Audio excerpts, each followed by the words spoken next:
সিলেটের সীমান্তবর্তী অঞ্চলে অবৈধভাবে পাথর ও বালু উত্তোলন এবং স্টোন ক্রাশার মেশিনের দৌরাত্ম্য বন্ধে এক বড়সড় অভিযান চালিয়েছে বিজিবি। এই অভিযানে ৬৭টি স্টোন ক্রাশার মেশিনের বিদ্যুৎ সংযোগ বিচ্ছিন্ন করে সেগুলোকে জব্দ করা হয়েছে, যা পরিবেশ ও জনস্বার্থে এক গুরুত্বপূর্ণ পদক্ষেপ।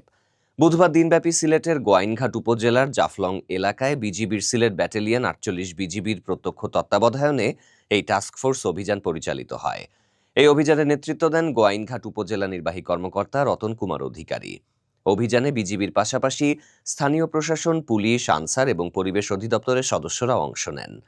বিজিবির সংগ্রাম বিওপির দায়িত্বপূর্ণ এলাকা অর্থাৎ সীমান্তবর্তী পিলার ১২৭৩/৯ এস হতে আনুমানিক ২ কিলোমিটার বাংলাদেশের অভ্যন্তরে অবস্থিত গুচ্ছগ্রাম, মোহাম্মদপুর, মামার দোকান, বল্লারঘাট এবং মেলার মাঠ এলাকায় এই যৌথ অভিযান চালানো হয়।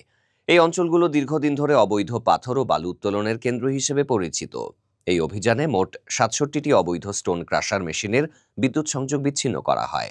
একই সাথে মেশিনগুলোর বৈদ্যুতিক মিটার ও ক্রাশার মেশিনগুলো জব্দ করা হয়েছে। এই পদক্ষেপ অবৈধ পাথর ও বালু উত্তোলনকারীদের বিরুদ্ধে একটি কঠোর বার্তা।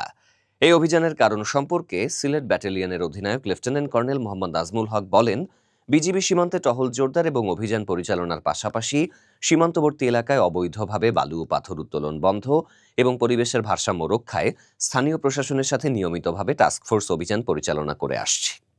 গোয়াইনঘাট উপজেলা নির্বাহী কর্মকর্তা রতন কুমার অধিকারী বলেন, জাফলং এলাকায় দীর্ঘদিন ধরে অবৈধভাবে উত্তোলিত পাথর অনুমোদনবিহীন ক্রাশার মেশিনে ভাঙানো হচ্ছিল। নিয়ম বহির্ভূতভাবে পরিচালিত এসব কার্যক্রম পরিবেশ ও জনস্বার্থের জন্য চরম হুমকি।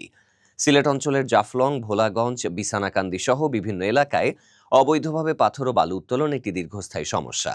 প্রায়শই অভিযোগ ওঠে স্থানীয় প্রভাবশালী মহলও এই অবৈধ কর্মকাণ্ডের সাথে জড়িত। হাইকোর্ট থেকেও একাধিকবার অবৈধ পাথর কোয়ারি বন্ধের নির্দেশ দেওয়া হয়েছিল, কিন্তু তারপরও থেমে থাকেনি এই অবৈধ কার্যক্রম।